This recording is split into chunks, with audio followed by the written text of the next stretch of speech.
Hi, in this episode I'll talk about this tool, create stars and polygons. Let's click on that and create a shape. And as you can see here, we have this shape because I previously adjusted some of the settings, and if I want to return to the default shape, I'll click on this option. You see how this works. And to switch between stars and polygons, you use this option here. Now when we are in create star mode, we have this option. The first option is corners. You see how that works. You can also type in a number here, for example, let's say 10. Next option here is poke ratio, which controls the base radius to tip radius ratio. You see how this works.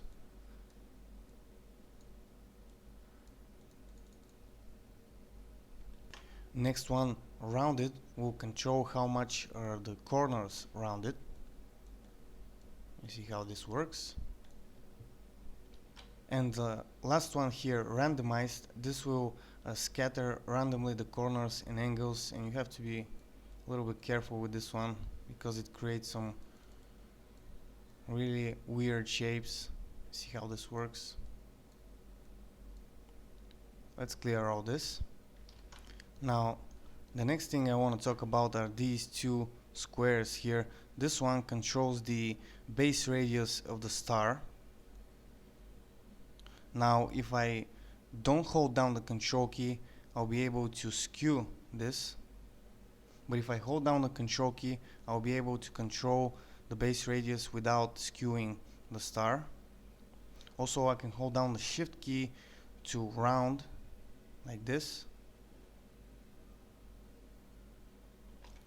Now also I can hold down the alt key and to randomize. You see how this works. Now this one here will adjust the tip radius of the star with shift key again to be round and with alt key to randomize, and again with the control key. Let's undo this, just one step, few steps to see how this works. Again, holding down the control key will restrict you from rotating this star. You see right now I can't rotate it, and now I can rotate it while I'm adjusting the tip radius. Now let's play around a little bit with the options here on these two control points to create some interesting looking shape. Let's say something like this.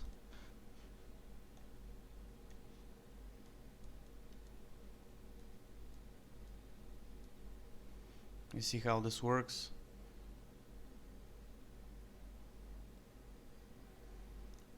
I suggest you just experiment with these, and you'll see that you really can create some really interesting looking shapes. Now let's switch back to polygon. Let's clear this first. Now here we can again control how many corners we want to have rounded and randomized. Let's clear this again. Go back to polygon and let's talk about this control point. This will adjust the tip radius of the star or the polygon with the shift to be round and with the alt key to be randomized again. Let's hold down the shift key. You see how this works. Hold down the alt key. You can get some random shape. So that's it for this tutorial, and if you liked it, please subscribe, leave a comment, like the video. Bye for now.